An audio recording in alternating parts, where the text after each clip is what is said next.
Before I introduce our next speaker, I just want to make observation and invitation. I see across the street we have some people who may not agree with the foundational premises of Proposal 16, and I just want to invite you. You're welcome to come closer and listen and extend that right hand to you.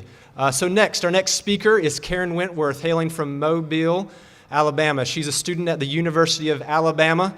For the last 4 years, she has gone to the D.C. March for Life, and this past year led a team as the new president of Bama Students for Life. Please help me welcome Karen Wentworth.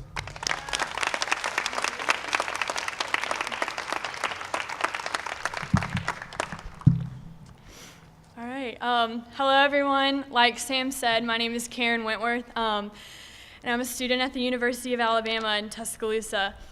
So first of all, I'm so excited to be here, and I wanted to extend a huge thank you to everyone who is here today supporting this movement.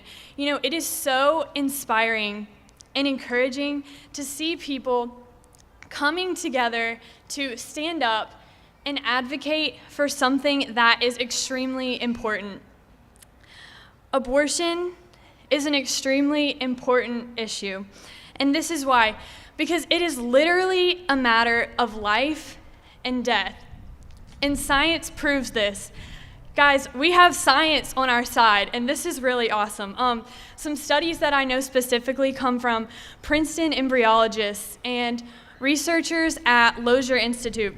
Scientists have proven that a unique, living human being is created at the moment of conception.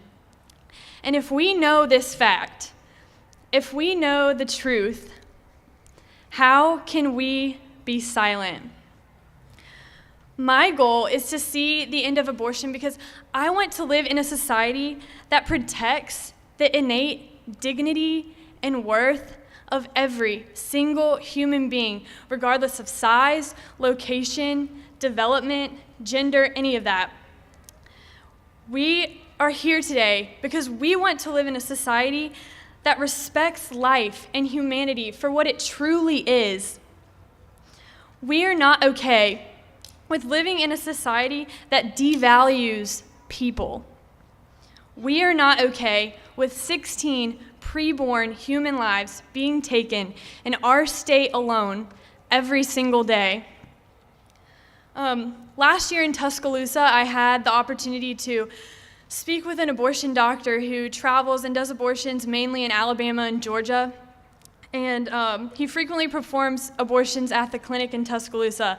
And I had heard him speak prior to our conversation that we had, and I was very intrigued and confused at how this smart man, who was a doctor, could completely disregard the science that proves that life begins at conception.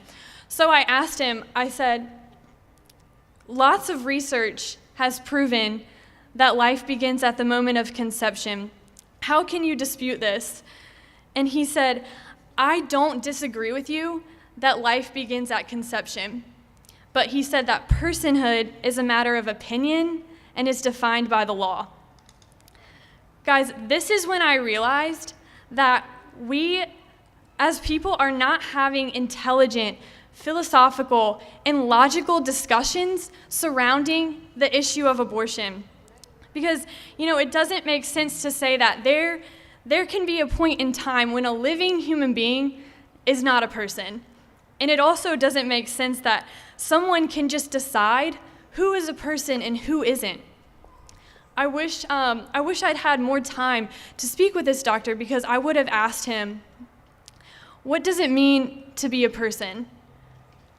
What is the difference between human life and a person?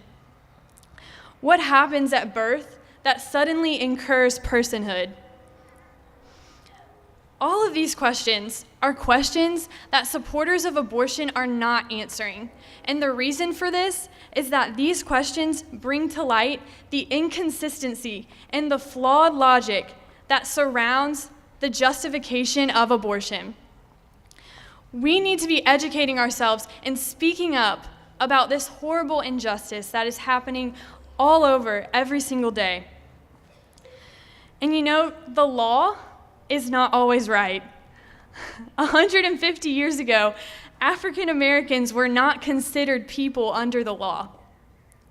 Guys, we are the ones who have to bring to light truth and rationality to the discussion of abortion, and especially to the government. That is why it is so important that y'all are here today, showing the government that we care, showing the government that we will not be silent about the truth. The truth is that abortion ends, terminates, destroys a human being, a human life with unique, distinct DNA and unique qualities that were created at the moment of conception. Abortion takes a human life. This is the truth. We are not going to be silent when there is a great injustice taking place under the government's permission. We are standing up for the more than 5,800 babies every year in the state of Alabama alone who cannot stand up for themselves. The bottom line, guys, is that this is not a religious issue. This is not even a political issue. This is a human rights issue. And it is imperative that our government begins to uphold the basic idea of equal human rights for all human beings. Thank you.